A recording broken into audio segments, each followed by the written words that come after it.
విజయవాడలో ఒక 3 బిహెచ్కే లేదా 4 బిహెచ్కే ఫ్లాట్ చూస్తున్నారా? అయితే ఇది బందర్ రోడ్కి దగ్గరగా ఒక మంచి ప్లెజెంట్ లొకేషన్లో సేల్కి వచ్చిన గేటెడ్ కమ్యూనిటీ ప్రాజెక్ట్.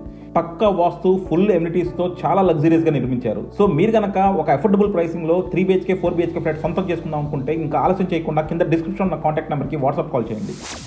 కేకే గారు నమస్తే సార్. నమస్తే శ్రీకాంత్.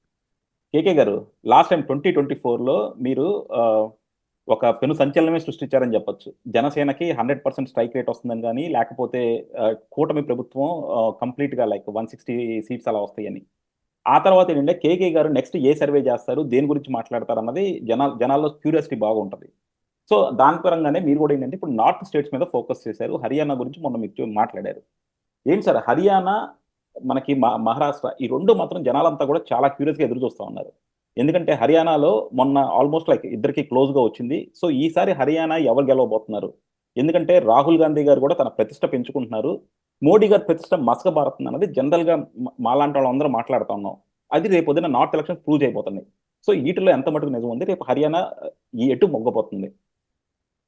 మీరు చెప్పిన పాయింట్లన్నీ కరెక్టే అండి. ఒక్కసారి అంటే ఇప్పుడు 2018, 19 ఆ టైం ఎలక్షన్స్ అప్పుడు చేసినప్పుడు ఓన్లీ పొలిటికల్ సర్కిల్ వాళ్ళకి ఎక్కువ రీచ్ అయింది. అంటే క్లోజ్ గా ఉన్నటువంటి 10-15% ఈ పొలిటికల్ పార్టీ కావచ్చు, దాని అబ్జర్వేషన్ చేస్తున్న వాళ్ళకి. తర్వాత 2024 వచ్చేసరికి ఆబ్వియస్ గా అదొక కేకే సైడ్ ఒక బాంబు లాగా బ్లాస్ట్ లాగా, అంటే ప్రతి ఒక్కరికి తిట్టుకున్న వాళ్ళైనా పోయిన వాళ్ళైనా ఎవరైనా so that every one reach అయింది. బట్ అప్పుడు ప్యాటర్న్ కి మేము 2024 చేసిన ప్యాటర్న్ ఒకటి. ఇప్పుడు నార్త్ ఇండియాలో మేము స్టార్ట్ చేస్తున్న ప్యాటర్న్ కూడా సేమ్ ప్యాటర్న్, సేమ్ దానికి అప్లై చేస్తాం. బట్ ఇంకొంచెం ఏంటంటే మోర్ కాన్షియస్ గా చేస్తాం. ఎందుకంటే ఫస్ట్ ఆఫ్ ఆల్ ఈ బ్రాండ్ మనం నిలుపుకోవాలంటే ఇంకొక లేయర్ ఎక్స్ట్రా యాడ్ చేసుకోవటం ఇంకోసారి చేస్తాం. రెండవది నార్త్ బెల్ట్ ఫస్ట్ టైం వెళ్తున్నాం కదా అనేది ఇంకొంచెం కాన్షియస్ చేస్తాం. సో ఇనిషియల్ గా ఆ స్పేస్ కనపడింది నార్త్ కదా ఫస్ట్ వెళ్ళాలి. తర్వాత వన్స్ మాకు అక్కడ టీమ్స్ తో మేము అసోసియేట్ వాళ్ళు కానీ లోకల్ గా చిన్న చిన్న స్లీపర్ సెల్స్ మనకు ఇక్కడ ఉన్నటువంటి ప్రతి నియోజకవర్గం వైపు అక్కడ లేకపోయినప్పటికీ కూడా అట్లీస్ట్ జిల్లాకు ఒకరిని ఏర్పరచుకున్నాం. వాళ్ళతో కంటిన్యూస్ గా టచ్ లో మాట్లాడుతుంటే ఒక క్లారిటీ వచ్చింది. నెంబర్ 1. నెంబర్ 2, మీరు చెప్పినట్టు ఆబ్వియస్లీ మేము లేనా మొన్న ప్రెస్ మీట్ పెట్టింది ప్రధాన కారణం ఏంటంటే ఫ్రీ పోల్ చెప్తున్నాం. నెంబర్స్ ఆబ్వియస్లీ ఎగ్జిట్ పోల్స్ అప్పుడు చెప్తాం. ఖచ్చితంగా స్ట్రాంగ్ స్టేట్మెంట్ మేము నేషనల్ మీడియా ముందు, ఢిల్లీ ముందు, అందరికి ముందు ప్రజెంట్ చేసిన విధానం not only in Haryana, coming elections ఏదైనా సరే, హర్యానా కావచ్చు, జమ్మూ కాశ్మీర్ కావచ్చు, మహారాష్ట్ర కావచ్చు, జార్ఖండ్ కావచ్చు, వెస్ట్ బెంగాల్ కావచ్చు, ఢిల్లీ కావచ్చు, ఎనీ ఎలక్షన్స్ కమింగ్, ఆ డౌన్ ఫాల్ అనేది బీజేపీకి చాలా క్రిస్టల్ క్లియర్ గా కనపడుతుంది. If it go in this way, A pattern లో వెళ్తే, సో దట్ వాళ్ళ స్ట్రాటజీ ఏదైతే అప్లై చేస్తారో, ఎనీ పొలిటికల్ పార్టీకి ఒక స్ట్రాటజీ ఉంటుంది. ఆ వేలో ఆ మోడ్ లోనే వెళ్తే, ఇప్పుడు మోడ్ మార్చుకోకపోతే మటుకు ఖచ్చితంగా ఇది ఒక టైటానిక్ షిప్ లాగా మునిగిపోయేందుకు ఆస్కారం ఉంది. నా ఉద్దేశం అసలు బీజేపీ లేకుండా పోతున్న ఉద్దేశం కాదు. అంటే ఎట్లా అయితే కాంగ్రెస్ నుంచి బీజేపీ తీసుకున్నా, అలా బీజేపీ నుంచి ఒక హ్యూజ్ మార్జిన్ తో కాంగ్రెస్ గెట్ బ్యాక్ అయ్యేందుకు ఆస్కారం. Coming back to your third question, obviously Rahul Gandhi గారి మ్యాప్ ఓవరాల్ గా గ్రాఫ్ పెరుగుతూ ఉంది. చాలా హ్యూజ్ గా డిఫరెన్స్ తీసుకొస్తుంది. మీకు నార్త్ ఇండియాకి సౌత్ కి చాలా హ్యూజ్ డిఫరెన్స్ కనపడుతుంది కంపారిటివ్లీ. మీకు సౌత్ లో ఏంటంటే చాలా 7.5 years నుంచి బీజేపీ చూస్తున్నారు కాబట్టి ఒక సస్టైన్ పీరియడ్ కి వచ్చేసిన థ్రెషోల్డ్ పాయింట్ కి. If it comes to south India, ఇప్పుడిప్పుడే బానే ఉంది కదా అనుకునే వాళ్ళు, ఇది కదా పాజిటివ్ గా అనుకునే వాళ్ళు ఇంకా ఉన్నారు న్యూట్రల్ గా. But when it comes to north India, అది హ్యూజ్ డిఫరెన్స్ కనపడుతుంది. దట్ ఇన్ స్టేట్ ఎలక్షన్స్ చాలా హ్యూజ్ కనపడుతుంది. యా, అంటే ఇది మీరు అన్నారు సార్, బీజేపీ కానీ ఇప్పుడు కాంగ్రెస్ కానీ ఈ రెండింటి మీద ఒకసారి ఫోకస్ చేద్దాం. కాంగ్రెస్ గ్రాఫ్ ఎందుకు పెరుగుతుంది అనుకుంటున్నారు? అంటే బీజేపీ గ్రాఫ్ ఎందుకు పెరుగుతుంది అన్న దానికి మనకు డిఫరెంట్ రీజన్స్ ఉన్నాయి. కాంగ్రెస్కి అంటే మొన్నటిదాకా రాహుల్ గాంధీ అనే వ్యక్తి మోడీ గారికి ఎక్కడా సరితోకుడు అనే స్థాయి నుంచి ఈరోజు రాహుల్ గాంధీ మోడీ గారికి ఎందుకు థ్రెట్ అవుతున్నాడు? అంటే ఏం డిఫరెన్స్ వచ్చింది రాహుల్ గాంధీలో, లేదా ప్రజల్లో ఏం డిఫరెన్స్ వచ్చింది? చూడండి, ఇప్పుడు మన దగ్గర ఏంటంటే ఆబ్వియస్ గా 1 or 2, 3 ఆ పొలిటికల్ పార్టీ సిస్టమే జరుగుతుంది. మీరు వద్దనుకున్నా కాదనుకున్నా 1-2 పొలిటికల్ పార్టీ సిస్టమ్, అంటే 2 ప్రధానమైన కారణాలు. ఇక్కడ లీడర్స్ నుంచి కూడా ఆ కొత్త పార్టీలు నడిపే వాళ్ళు ఇన్నోవేటివ్ గా కొత్త ఆలోచనలతో ఈ రెజల్యూషన్ సిస్టమ్స్ కావచ్చు, లేదా జిఎస్టీలు, ట్యాక్స్ కావచ్చు, లేకపోతే కరప్షన్స్ కావచ్చు, లేదా ఫ్రీ స్కీమ్స్ అగెనిస్ట్ కావచ్చు, ఇటువంటి రెగ్యులర్ సిస్టమ్స్ కాకుండా ఇట్లాంటి భిన్నంగా వచ్చే సిస్టమ్ నుంచి కొత్త నాయకత్వం, అంటే ఎక్కువ మంది జనాలు కోరుకునే వాళ్ళు ఆ లీడర్షిప్ నుంచి రావట్లేదు. సో 1 or 2 జరుగుతుంది. ఈ 1 or 2 జరిగినప్పుడు మీకు స్పేస్ ఉంటదే కానీ అది 5 years 10 years పడుతుంది కానీ సేమ్ ఆ పార్టీ నుంచి ఆ లీడర్ నేషనల్ పార్టీస్ నుంచి కానీ మన లోకల్ కావచ్చు మళ్ళీ ఎమర్జ్ అయ్యేదానికి ఆ హ్యూజ్ స్పేస్ ఉంటుంది. But they have to stick on to the basics అది కంటిన్యూస్ గా వర్క్ చేసుకుంటున్నారు. ఈ 15 సంవత్సరాల క్రితం అస్సలు కంపారిజన్ ఉందా మనకు రాహుల్ గాంధీకి మనకు ఉన్నటువంటి బీజేపీ సోకాల్ లీడర్స్ కి దరిదాపులు ఎవరికి లేదు కదా. అయితే ఎవరిని కంపేర్ చేయలేము అన్న స్టేజ్ కాడి నుంచి ఇప్పుడు ఏంటంటే ఇతను బాగానే మాట్లాడుతున్నారే పర్లేదే కొంచెం ఎమర్జ్ అవుతున్నారు అన్న స్టేజ్కి వచ్చింది. ఇప్పుడు కమ్స్ టు ఇంకో 3 years లో పార్లమెంట్ ఎలక్షన్స్ వచ్చేసరికి 4 years వచ్చేసరికి ఖచ్చితంగా ఈయనకి ఇవ్వాలి లేదా ఇచ్చే ఛాన్స్ ఉండొచ్చు లేదా కంపారిటివ్ ఇక్కడ బీజేపీలో జిఎస్టీలో లేకపోతే ఇంకోటి కూడా వాళ్ళకి నచ్చని విధానం వాట్ ఎవర్ ఇటు మూవ్ అయితే ఆస్కారం ఉంటుంది. ఇదే ప్యాటర్న్ లాస్ట్ టైం అప్లై అయింది. ఏముందో సోనియా గాంధీ గారు కొత్త వాళ్ళు పర్సపోయినా కంపారిటివ్లీ బీజేపీ లీడర్స్ తో పాటు అద్వానీతో పాటు ఎవరితో కంపేర్ చేసినప్పటికీ కూడా చాలా తక్కువ ఫేస్ అయినా అప్పుడున్నటువంటి పరిస్థితులు ఎప్పుడైతే సోనియా గాంధీ షిఫ్ట్ అయ్యారో ఇప్పుడు అదే ఫ్యాక్టర్ ఇప్పుడు మళ్ళీ రిపీట్ అవుతుంది కనపడుతుంది స్టెప్ బై స్టెప్. ఓకే. అంటే ఇప్పుడు జనరల్‌గా చూసుకుంటే సార్ మనం సోషల్ మీడియా గాని ఎక్కడైనా సరే హిందూ ఫ్యాక్టరు లేదంటే హిందూ మతం అన్నది కొంచెం ఎక్కువ సిగ్నిఫికెంట్ ఇన్‌ఫ్లూయెన్స్ అయితే చూపిస్తుంది. ఇప్పుడు ఎక్కడ మాట్లాడుకున్నా సరే ఈవెన్ మన సౌత్ స్టేట్స్‌లో గూడా ఒకప్పుడు మన హిందుత్వాన్ని గురించి అంత ఎక్కువ మాట్లాడుకునేవాళ్ళం గాదు. కానీ ఇప్పుడు ప్రతి ఒక్కళ్ళు గూడా హిందుత్వం అంటే మనకి కొంచెం మిగతా మతాల మీద ద్వేషం అన్నది కొంచెం పెరుగుతా ఉంది. అండ్ బీజేపీ కంప్లీట్‌గా దాని మీదే బ్యాంక్ అయింది. ఆ బ్యాంకు అంటే బీజేపీకి అది సాలిడ్‌గా ఉన్నంత సేపు నిజంగా కాంగ్రెస్‌కి మీరు అనుకునే ఛాన్స్ వస్తుందంటారా? అంటే ప్రతి హిందువు బీజేపీ ఓటర్ కాదండి. అది అది ఒక చిన్న థింగ్ లైన్ డిఫరెన్స్ ఉంటుంది. పాయింట్ కి వచ్చేటప్పుడు కరెక్టా కాదని విభేదాలు వేరు. ఎందుకంటే తనకు దైనిక జీవితంలో తనకు వెళ్ళే హాస్పిటల్ కి తను వెళ్ళే స్కూల్ కి తనకు వెళ్ళే కాలంకి లేదా ఎక్కడైనా కరప్షన్ కో వీటి కూడా ఫ్యాక్టర్స్ ఉంటాయి. ఇవన్నీ తను ఉన్న ప్లేస్ లో తను కంఫర్టబుల్ జోన్ లో ఉన్నప్పుడు నెక్స్ట్ కులము మతము ఇన్ని యాడ్ ప్రాంతం బేస్డ్ పార్టీలకి ఇనిషియల్ గా మొగ్గు చూపుతారు. టిఆర్ఎస్ కావచ్చు తెలంగాణ రాష్ట్రంలో భావజాలానికి వచ్చింది కావచ్చు లేదా బీజేపీ మతం బేస్డ్ తో మనకు వచ్చేది కావచ్చు లేదా ఒక కులంకి మనకు సోకాల్ రీజనల్ పార్టీలో ప్రతి ఒక్కదానికి ఒక కులం బేస్డ్ బ్యాక్గ్రౌండ్ ఉంటుంది. అది ఒక రేంజ్ వరకు ఉపయోగపడతాయి కానీ బట్ అవన్నీ అదే పాయింట్ మీద కంటిన్యూటీ గా లాంగ్ రన్ మీద ఉండాలంటే కష్టం అండి.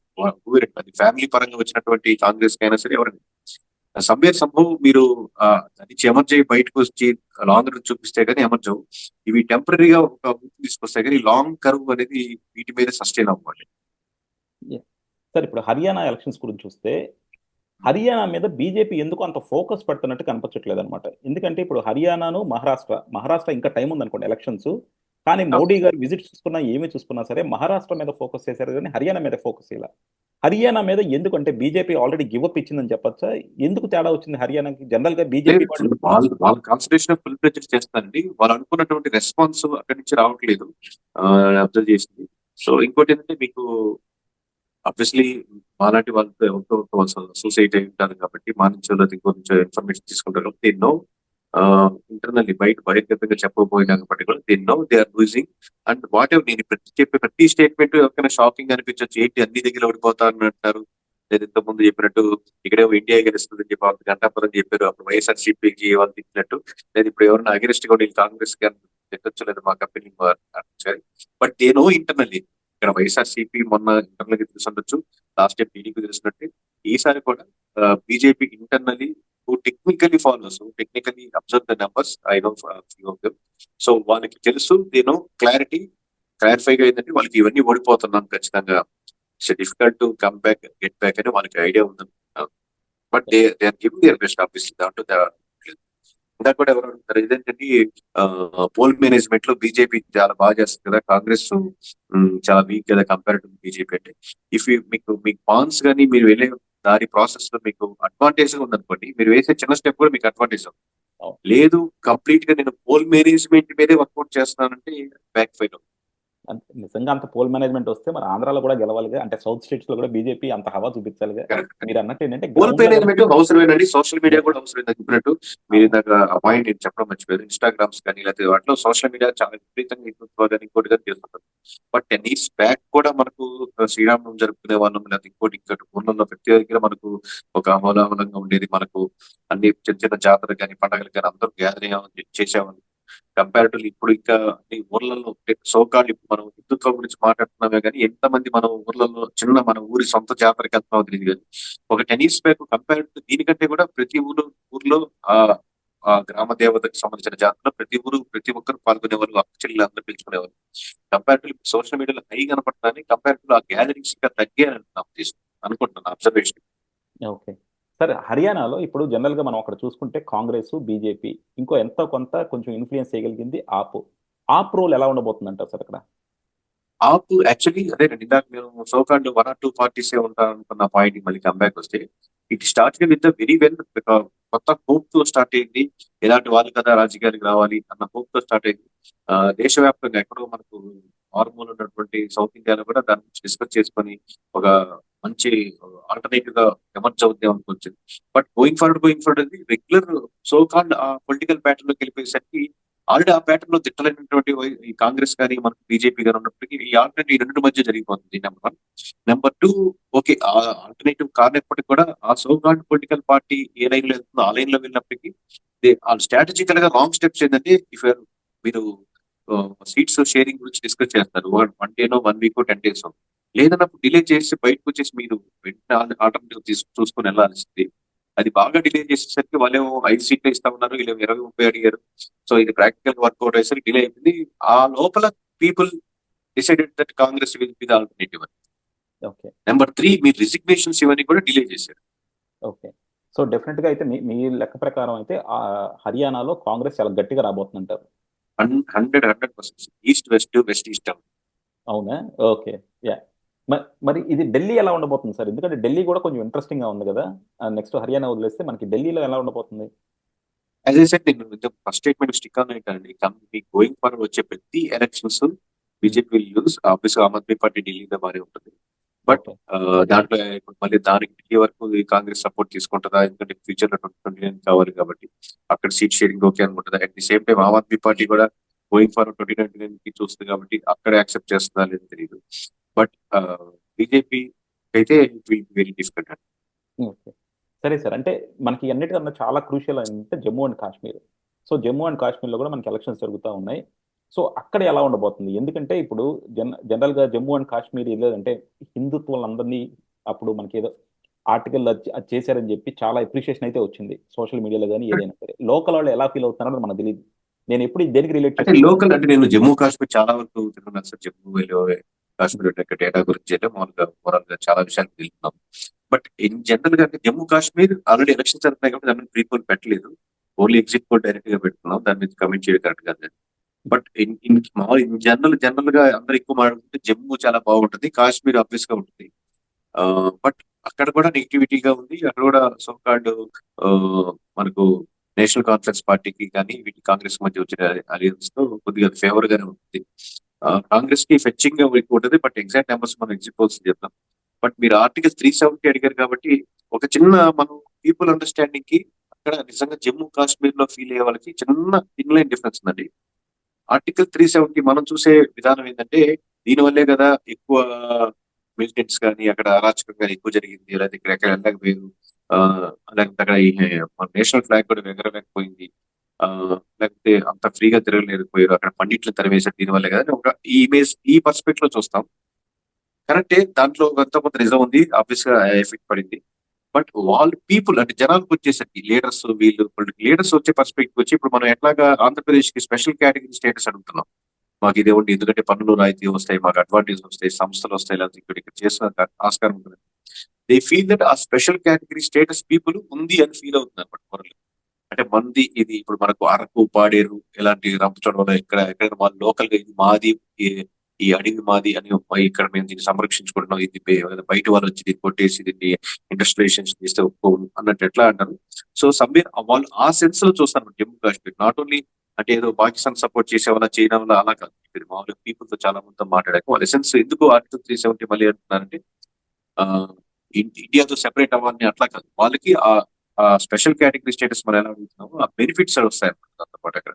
దాని గురించి ఆ పర్స్పెక్ట్ లో వాళ్ళు ఎక్కువ మంది ఆ స్టేట్ స్పెషల్ స్టేట్ గా ఉండాలి. అట్లీస్ట్ ఆర్టికల్ 370 రివైవ్ చేయకపోయినా మళ్ళీ మళ్ళా ఆంధ్రప్రదేశ్ అట్లాగా జమ్మూ కాశ్మీర్ ఒక స్టేట్ ఇవ్వండి కనీసం.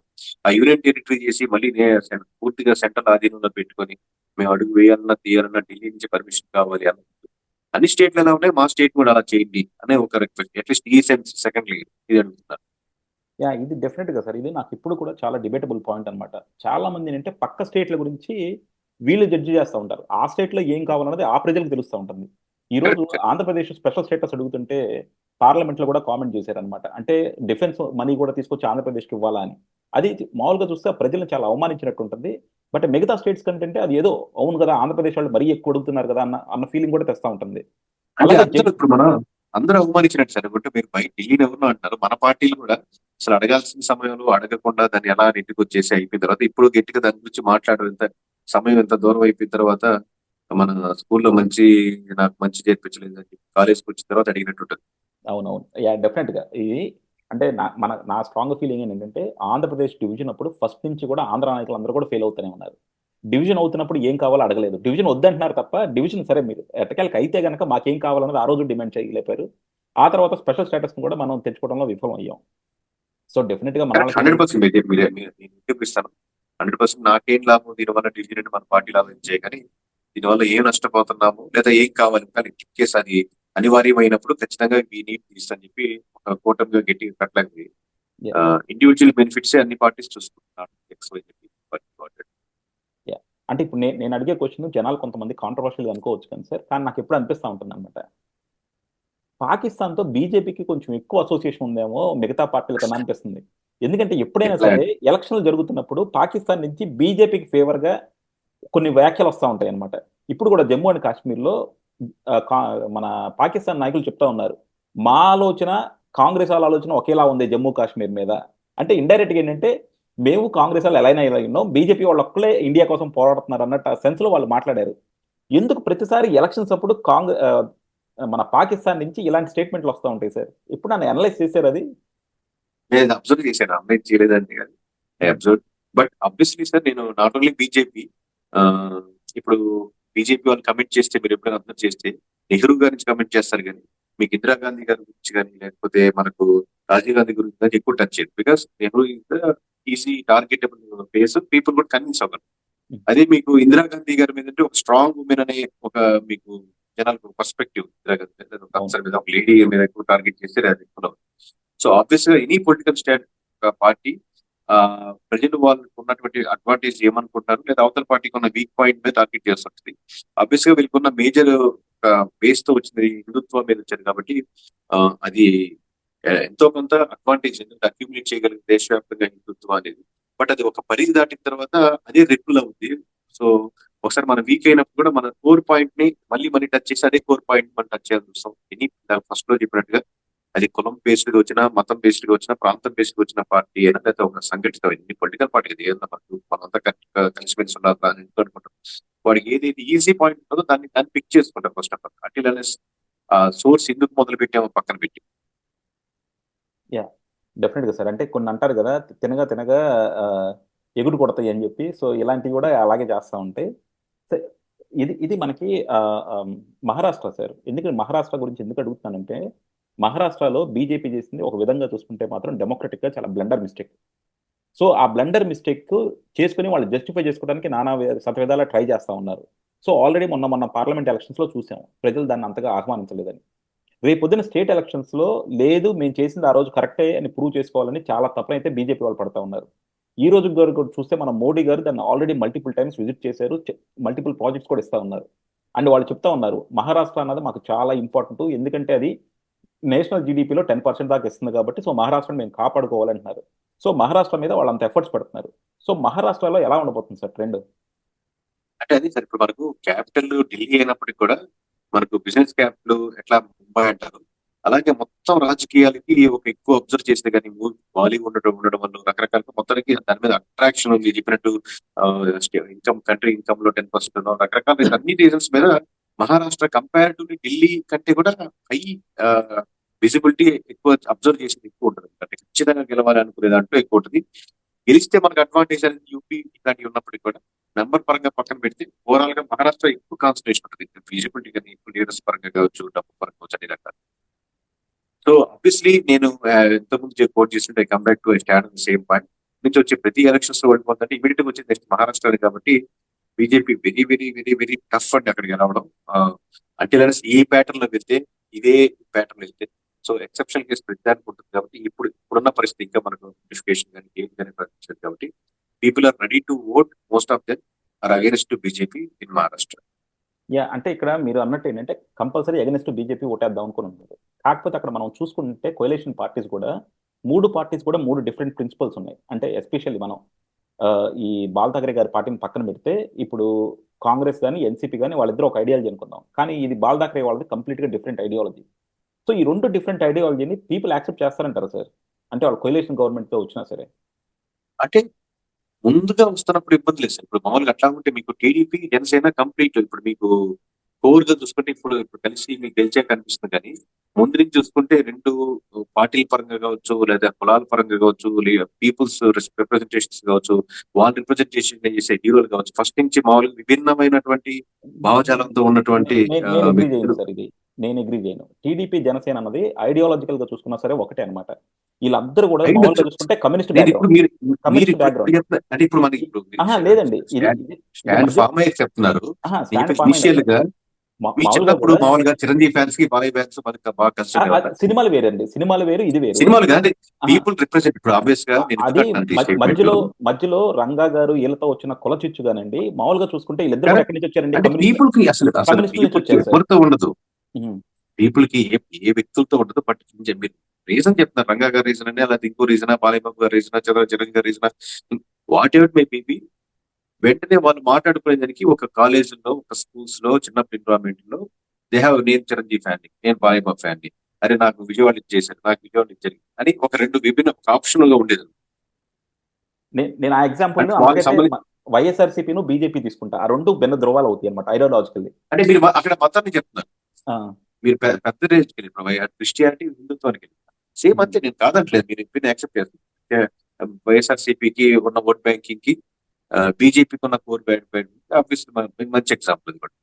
సో ఇట్లాగా అది కలిసి అవసరం అనుకోండి, కలిసి ముందుగా ప్రకటించారు అనుకోండి, ఆబ్వియస్ గా కొంచెం తారతమ్యాలు ఉన్నా మీరు 10-15 ఇయర్స్ తర్వాత చూస్తే ఆ కాంబినేషన్ బాగుంది కదా, వీళ్ళకేమో వైఎస్ఆర్సీపీ ఓట్లు పడతాయి, వీళ్ళకేమో వీళ్ళు పడతాయి, వీళ్ళిద్దరు కలిపి ఇద్దరికి వస్తాయి ఓట్స్ అనేది మీకు స్టాండ్ అయిన తర్వాత ఆ 10-15 సంవత్సరాల తర్వాత ఒక స్టేబుల్ పొజిషన్ వస్తుంది 10 years. సో అలాగా ఇక్కడ వాళ్ళతో వచ్చినటువంటి ఎన్సీపీ ఇది కానీ శివసేన కానీ 2 వాళ్ళు ఒక ప్రయాణం జరుగుతుంది ఒక 3 years నుంచి.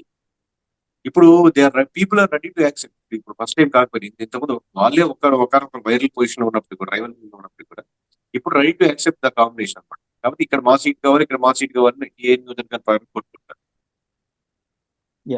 సో అది మనకి ఇక్కడ కూడా మహారాష్ట్రలో కూడా వర్కౌట్ అవుద్ది అంటారు ముందులే 100%. అంటే మీకు లాస్ట్ అది నాకు సేమ్ ఇదే ఎగ్జాంపుల్ ఆమ్ ఆద్మీ పార్టీకి నేను చెప్పాను చూడండి. లాస్ట్ మీరు డిలే చేయకుండా మీరు కోయిలేషన్ అవుతారా, సెపరేట్ గా కంటెస్ట్ చేస్తారా, ఇనిషియల్ గానే మీరు ఆ టైం ఇస్తే పీపుల్ దాన్ని ఇప్పుడు సేమ్ ఇందాక చెప్పినట్టు జనసేన టీడీపీ కలుస్తున్నాయి అనేది ఒక మీకు 1 year 2 years ముంచే జరిగింది. ఫస్ట్ డే చెప్పినప్పుడు జనసేన వాళ్ళకి ఏమో ఎక్స్పెక్ట్ చేశారు, ఆబ్వియస్ గా మాకు 150 సీట్లు ఉండాలి కనీసం, లేదా 50 సీట్లు ఉండాలి, అంటే ఎక్కువ సీట్స్ మాకు ఉండాలని ఎక్స్పెక్ట్ చేశారు. బట్ జల్లే 1 ఫ్యాక్టరీ యాడ్ చేసుకుంటూ ఒక నెంబర్ సాటిస్ఫై అయ్యారా కాదా వేరే విషయం. బట్ జల్ అయ్యేదానికి you have to give some time. ఎందుకంటే పీపుల్ లీడర్స్ కలిసినంత ఈజీగా ఊర్లలో 2 గ్రూప్స్ కలవడం చాలా కష్టం. నాకు అదే వీళ్ళు ఆ స్పేస్ ఇచ్చారు అంటున్నారు. అవును, నాకు ఎప్పుడైతే అనిపిస్తూ ఉంటుంది సార్, ఒక కోయిలేషన్ గవర్నమెంట్ లేకపోతే ఒక కోయిలేషన్కి వెళ్ళాలి ఎలా ఉండాలి అంటే అది మనం జనసేన తెలుగుదేశం చూసి 2024లో నేర్చుకోవచ్చు. అదే ఒక కోయిలేషన్లో ఎలా వెళ్ళకూడదంటే ఈ ఇండియా కూటమిని చూసి నేర్చుకోవచ్చు అనుకుంటాను. ఇండియా కూటమి చాలా చోట్ల కూడా మేము ఏదో కోయిలేషన్లో ఉన్నాం అనుకుంటారు, సీట్లు సర్దుబాటు అవ్వక ఇండిపెండెంట్గా పోటీ చేసుకొని దెబ్బతిన్నారు కూడా. వాళ్ళు కనుక ప్రాపర్ కోయిలేషన్లోకి వెళ్ళుంటే 2024లో కొంచెం బెటర్ ఛాన్సెస్ ఉండేమో అనిపించింది. ఏమంటారు సార్? అదే వాళ్ళు మీరు 100% యాక్సెప్ట్ మీరు చెప్పిన స్టేట్మెంట్. ఎందుకంటే దాన్ని రన్ చేసే అంటే ఎవరైతే ఆ టీం లీడర్షిప్ చేస్తుందో మీరు వెళ్తే ఇది, వెళ్ళకపోతే ఇది, మీరు లాంగ్ టర్మ్ ఈ అడ్వాంటేజ్ ఉంటుంది మీరు ఇక్కడ ఉంటుంది. ఎందుకంటే Congress needs more seats in parliament, first priority. Second priority states కి. ఇక్కడ స్టేట్స్ ఎవరైతే అనుకుంటున్నారు మీరు తొందరగా లీడర్ అవుదామని, నేషనల్ వైడ్ గా అనుకుంటే మీరు ముందు స్టేట్ కోల్పోకుండా చూసుకోండి. మీరు ఇండివిజువల్ గా వెళ్తే లేట్కి వెళ్తే ఈ రోజు ఇది కలవచ్చు, లాంగ్ టర్మ్. సో ఈ కన్విన్సిబుల్ గా నెంబర్స్ పరంగా చెప్తూ వాళ్ళు కన్విన్స్ చేస్తూ లాంగ్ టర్మ్ ప్లాన్ ఇచ్చి ఆ విజన్ డాక్యుమెంట్ ఉండేదానికి ఎక్కడో ఫెయిల్ అయ్యారు అనిపిస్తుంది నాకు. అదే అంటే 2024లో ఫెయిల్ అయిన వాళ్ళు మళ్ళీ ఇప్పుడు 2025 స్టేట్ ఎలక్షన్స్ లో ఎందుకు సక్సెస్ అవుతారు అనుకుంటారు? అది నా క్వశ్చన్. అంటే చాలా హ్యూజ్ మార్జిన్ ఉండవు కదండి. అప్పుడు కూడా మీరు చూస్తుంటే అబ్జర్వ్ చాలా హ్యూజ్ మార్జిన్ తో ఉండకపోవచ్చు. బట్ చాలా చోట్ల ఇప్పుడు మీకు హర్యానా తీసుకోండి, ఆల్మోస్ట్ 50 సీట్స్ వచ్చాయి. బట్ చిన్న పర్సంటేజ్ ఆఫ్ డిఫరెన్స్ తో ఇంకొంచెం పార్లమెంట్ కి స్టేట్ కి వచ్చే పర్సంటేజ్ ఆఫ్ డిఫరెన్స్ లో ఈ మధ్యలో జరిగినటువంటి ఫోగట్ ఇష్యూ కావచ్చు, లేకపోతే ఈ జాట్స్ వచ్చే అగెనిస్ట్ కావచ్చు, కొంచెం ఫార్మర్స్ ఇష్యూ ఇంకొంచెం ఒక స్టెప్ పడవచ్చు. ఈ 4 నెలలు 3 నెలలు ఒక్క 2 అడుగులు ముందుకు పడ్డా ఇంకో 2% డిఫరెన్స్ వచ్చినా మీకు హ్యూజ్ మార్జిన్ డిఫరెన్స్ వస్తుంది. ఓకే, సరే సార్. ఈ జార్ఖండ్ ఎలా ఉండబోతుంది సార్? జార్ఖండ్ కూడా టైట్ గానే ఉంది సార్ ప్రస్తుతానికి అయితే. బట్ అవునా? స్టిల్ కంపారిటివ్లీ మీకు అంత పరిస్థితి బీజేపీ సపోర్ట్ ఓకే ఇది. But okay. Jharkhand is also very tight. Okay, ఎందుకంటే జార్ఖండ్ సిగ్నిఫికెంట్ గా చూసుకుంటే మనకు లాస్ట్ 2-3 దానిగా బీజేపీ వాళ్ళు చాలా గట్టిగానే వస్తా ఉన్నారు. మొన్న 2024 ఎలక్షన్స్ లో కూడా మంచి సీట్స్ తెచ్చుకున్నారు పార్లమెంట్ కి. కరెక్ట్. సో అది మాత్రం మళ్ళా అదే న్యూట్రల్ అంటే వేలో. పార్లమెంట్ సీట్స్ ఇందాక చెప్పినట్టు సార్, ఇందాక మీరు హర్యానా నేను పార్లమెంట్ ఎగ్జామ్ రిఫరెన్స్ గా బేస్ పాయింట్ గా తీసుకున్నాను, మీకు అర్థమయ్యే దానికోసం, నెంబర్స్ చెప్పేదానికోసం. But okay. ఎవ్రీ టైమ్ ముందు ఎలక్షన్స్ ప్రీవియస్ డేటాను బట్టి మనం ఎప్పుడు చెప్పినాం. అంటే అవును. ఒక కొత్త పొలిటికల్ పార్టీ, కొత్త ఆయన ఒక జైల్లో వేసో లేదా కొత్త సిద్ధాంతం వచ్చినప్పుడు, కొత్త వేవ్ మారిపోయినప్పుడు ఆ ఫార్మాట్ మారిపోద్ది. సో ప్రీవియస్ ఎలక్షన్స్ రెఫరెన్స్ కి ఒక అండర్స్టాండింగ్ కి ఉపయోగపడతాయి, కానీ అదే డేటా బేస్ పెట్టుకుని నెక్స్ట్ ఉంటుంది. ఇప్పుడు మన టీడీపీ దగ్గర ఇక్కడ ఎగ్జాంపుల్స్ చూడండి, ఈస్ట్ ఎంత రివర్స్ అయిపోయాయో. అవును. 23 ఇక్కడ 150, మళ్ళీ 11 ఇక్కడ ఎట్లా పూర్తి. అవును. ఓకే. అంటే సార్, కంక్లూడ్ చేసే ముందు, అంటే నార్త్ ఎలక్షన్స్ గురించి కంక్లూడ్ చేసే ముందు నాకు ఒక పాయింట్ అనమాట. అంటే జనరల్ గా కూడా ఇప్పుడు మనందరికీ ఎందుకు అంత క్యూరియాసిటీ నార్త్ ఎలక్షన్స్ అంటే, సో నార్త్ ఎలక్షన్స్ లో బీజేపీ గెలుస్తుందా, బీజేపీ ఓడిపోతుందా అనే దాన్ని బట్టి బీజేపీ వాళ్ళ భవిష్యత్తు, అంటే ఈ 5 సంవత్సరాలు ప్రభుత్వంలో ఎంత స్ట్రాంగ్ గా కంటిన్యూ అవ్వగలగన్నది బేస్ అయి ఉంటుంది అనమాట. ఎందుకంటే రేపు పొద్దున అనుకుందాం సార్, 2024లో జరిగే ఎలక్షన్స్ అన్ని మనం అనుకుంటున్నట్లు బీజేపీ ఓడిపోతుందంటే కంపల్సరీ నితీష్ కుమార్ 2025తో బీజేపీతో ఉండడానికి ఇష్టపడ్డారు. ఆయనకి ఎంతసేపటికి ఆ state important. So Nitish Kumar బయటకు వెళ్ళిపోయే ఛాన్సులు చాలా ఎక్కువ ఉన్నాయి. ఎందుకంటే అంత ట్రస్టబుల్ క్యాండిడేట్ అయితే కాదు మనం చూస్తున్న ప్రకారం. సో రేపొద్దున సెంటర్లో అన్స్టేబుల్ గవర్నమెంట్ అయ్యే ఛాన్సెస్ చాలా ఎక్కువ ఉన్నాయి కదా. సో దాని గురించి ఏమంటారు మీరు? కరెక్ట్ అంటే obviously మనం ఎవరైనా కానీ ఇండియన్స్ గా స్టేబుల్ గవర్నమెంట్ ఉండదు, మనం స్టేబుల్ గా ఉండాలి, డిసిషన్ స్ట్రాంగ్ గా ఉండాలి, పీపుల్ కి ఉపయోగపడే నిర్ణయాలు తీసుకోవాలనుకుంటాం. బట్ పరిస్థితులు ఇంచుమించుగా మీరు చెప్పిన విధంగానే వెళ్తున్నాయి అనిపిస్తుంది. బట్ నేను దాని గురించి ఎక్కువ దూరంగా అంటే లాంగ్ కమిట్ చేసినట్టుంది. మేబీ ఇప్పుడున్న పొజిషన్ లో అది హార్ష్ గా వెళ్ళిపోద్ది, ఎందుకంటే ఆ సైడ్ అంటలేదు. బట్ ప్రస్తుతానికైతే నేను ఇచ్చే స్టేట్మెంట్ వచ్చేసి గోయింగ్ ఫార్వర్డ్ వచ్చే most of the state elections లో మటుకు BJP facing very tough fight. And ఈ ప్యాటర్న్ అబ్జర్వ్ అంటే ఇప్పుడు నేనున్న పొజిషన్ కి కంపెనీ పరంగా చూస్తుంటాం కాబట్టి, అన్ని వర్క్ చేస్తుంటాం కాబట్టి రకరకాల ముందుకు తెలుస్తుంది. బట్ ఇది రాష్ట్రాల వ్యాప్తంగా అందరికీ ఒక 1 or 2 years లో రీచ్ అయిపోతుంది, తెలిసిపోతున్నప్పుడు ఏంటంటే నెక్స్ట్ కమింగ్ ఎలక్షన్స్ లో కాంగ్రెస్ గెలవబోతుంది అనేది ఒక 3 years ముందే తెలిసింది అనుకోండి. ఆబ్వియస్లీ మీలాగా మీరు చెప్పినట్టు ఎగ్జాంపుల్స్ లాగా మోస్ట్ ఆఫ్ ది పీపుల్ ఇక్కడ మూవ్ అవుతున్నప్పుడు, అది 1 సీట్ కావచ్చు, 2 సీట్ కావచ్చు, అలా మూవ్ అవుతుండే కొద్దీ it will become unstable government. Yeah, అంటే మనం ఆంధ్రాకి చూసుకుంటే ఇది ఒక అదృష్టం అనుకోవచ్చు సార్. ఒకవేళ నితీష్ కుమార్ బీజేపీ నుంచి బయటకు వచ్చేసారు అనుకుందాం, ఎన్డీఏ నుంచి బయటకు వచ్చేసారు అనుకుందాం. సో మనకి తెలుగుదేశం కానీ జనసేన కానీ కంపల్సరీ నెసెసిటీ ఎలా అయిపోతుంది. సో మనకు అంటే కావాల్సిన ఇది ప్రాపర్టీస్ మీరు ఇది ఒక కత్తి మీద సమాధానం సార్. ఇది 2 పదులు ఉన్నాయి మీరు చెప్పిన ఎగ్జాంపుల్. ఒకటి, we have an advantage where we can ask more things and we can push the మన ప్రాజెక్ట్స్ కానీ. అదర్ సైడ్ ఏ పొలిటికల్ పార్టీకైనా తన పొలిటికల్ పార్టీ భవిష్యత్తే ముఖ్యం. అదవుతుంది సార్. నేను మీరు చెప్పిన పీపుల్స్ పర్స్పెక్టివ్ లో ఒక రకంగా అడ్వాంటేజ్. ఏదైనా అడిగితే మనకు ఎన్ని కోట్లు కావాలో, ఇక్కడ ప్రాజెక్ట్ కావాలో, అయ్యో తప్పకుండా అండి, మీరు అయ్యో ఇక్కడ రావడం గొప్ప, ఎందుకంటే ఇక్కడ ఫోన్ చేసి వస్తుంది కదా అని చెప్పి సంతకం పెడతారు. అదే చంద్రబాబు నాయుడు గారు మామూలుగా మొన్న ఎలక్షన్స్ ముందు 2-3 రోజులు అమిత్ షా గురించి తిరిగి వెయిట్ చేసి ఆయన పర్మిషన్ ఎక్కాలి, అపాయింట్మెంట్ ఏదో జరిగింది చాలా. సో అలాంటి పరంగా అడ్వాంటేజ్. బట్ ఒక పొడవ మునిగిపోతుంది అంటే మనం ఎంత ఎర్లీగా షిఫ్ట్ అయితే బాగుంటుందేమో అనుకునే పార్టీలే ఆబ్వియస్ గా ఉంటుంది. అంటే తప్పిల్లు సుమతి, మందమతి, కాలమతి మనకులాగా వెంటనే దానికి ఆ సేఫ్ జోన్ లోకి వెళ్ళాలి కదా. మరి ఎంత ఎర్లీగా వెళ్తే బెస్ట్ అన్నది ఆలోచిస్తాం. రేపు ఇదే పార్టీతో మన ఎలక్షన్స్కి వెళ్తే మన మీద ఇంపాక్ట్ పడుతుందా అని కూడా ముందుగా ఆలోచిస్తాయి. సో ఒకవైపు అడ్వాంటేజ్, ఒకవైపు డిసడ్వాంటేజ్ ఉంది దాంతో. అంటే చూద్దాం. ఎందుకంటే డెఫినెట్గా ఏంటంటే మనకి మన కూటమి ప్రభుత్వం అంత ఈజీగా బయటకు వచ్చే ఛాన్స్ అయితే లేదు. ఎందుకంటే వాళ్ళ క్రెడిబిలిటీ కూడా ఇష్యూ ఉంటుంది కాబట్టి. కరెక్ట్. మనం ఇప్పుడు మాట్లాడుకునేది ఆఫ్టర్ 2-3 years తర్వాత ఉన్న డిసిషన్స్ ని, ఫ్యాక్టర్స్ గురించి. ఇదే విధంగా స్టేట్స్ లో అన్ని ఓడిపోతే వనరబుల్ గా ఉండి కొంచెం టైట్ గా ఉండే పొజిషన్ గురించి మాట్లాడుతాం. ఇప్పుడున్న పొజిషన్ కదా. అప్పుడు ఆఫ్టర్ 2.5-3 years డెఫినెట్లీ మనం అప్పుడు డిస్కస్ చేస్తాం కాబట్టి can coat this point. Sure అండి, షూర్, డెఫినెట్ గా. నార్త్లో అయితే నేను హానెస్ట్గా, అంటే మనం ఒక మీడియాలో ఉండి చెప్పకూడదు కానీ కంపల్సరీ మనకి ఏంటంటే కాంగ్రెస్ కనుక గెలిస్తే ఏంటంటే ఒక డెమోక్రసీ అనేది బతుకుతుందని. ఎందుకంటే మనకి ఎప్పుడు కూడా ఒకే గవర్నమెంట్ ఎక్కువ రోజులు రూల్ చేయకూడదు. రూల్ చేస్తే వాళ్ళకి ఆ డిక్టేటర్షిప్ అన్నది కూడా నెమ్మదిగా వచ్చేస్తూ ఉంటుంది ఆ పార్టీలో కానీ ఆ నాయకుల్లో కానీ. సో డెఫినెట్గా డెమోక్రసీలో చేంజ్ ఆఫ్ పవర్ ఉండాలి. సో ఉండాలనే కోరుకుందాం. అది నార్త్లో. సార్ మన స్టేట్కి వద్దాం సార్, ఆంధ్రాకి. మీరు చెప్పిన దాని మీద నో కమెంట్స్. ఎందుకంటే మాకు అదే ఆ థాట్ ఎందుకంటే మాకున్న పొజిషన్ కి బీజేపీ గెలవాలనో, టీడీపీ గెలవాలి, కూటమి డెఫినెట్గా గెలవాలి, జనసేన మళ్ళీ గెలవాలి, ఈ పర్స్పెక్టివ్ ఒక సబ్ కాన్షియస్ మైండ్ లో కూడా ఉంచుకోకుండా చేస్తేనే, నేను చేస్తే నేను 10 మందికి నాతో పాటు అనుకుంటుంది. సో మళ్ళీ 10 టైమ్స్ గెలిచినా నాకు బీజేపీ ఇబ్బంది లేదు, మళ్ళీ అసలు బీజేపీ కనుమరుగైన ఇబ్బంది లేదు. సో ఆ పర్స్పెక్టివ్ లో ఉంటేనే మనం తామరాకు మీద నీటి వరకు కరెక్ట్ గా ప్రిడిక్ట్ చేయగలుగుతాం. ఏమాత్రం ఇది కరెక్ట్ కాదు, ఇది ఇది అని అంటుంటే అది ఎఫెక్ట్ వస్తుంది ఏమనండి. సో డెఫినెట్గా మీ యా యా కమెంట్ గౌరవిస్తాను, అది బట్ నేను కమెంట్ చేయలేను దాని మీద. అవును. అది కేకే గారికి సంబంధం లేని కామెంట్ అది. సో డెఫినెట్‌గా మీకేంటంటే మీరన్నట్టు ఇప్పుడు మీరంతా గూడా ఎంత ఎమోషనల్‌గా డిటాచ్ అయ్యి ఉంటేనే మీకు అంత ప్రాపర్ అనాలిసిస్ చేయగలుగుతా ఉంటారు. సో పార్టీలతో.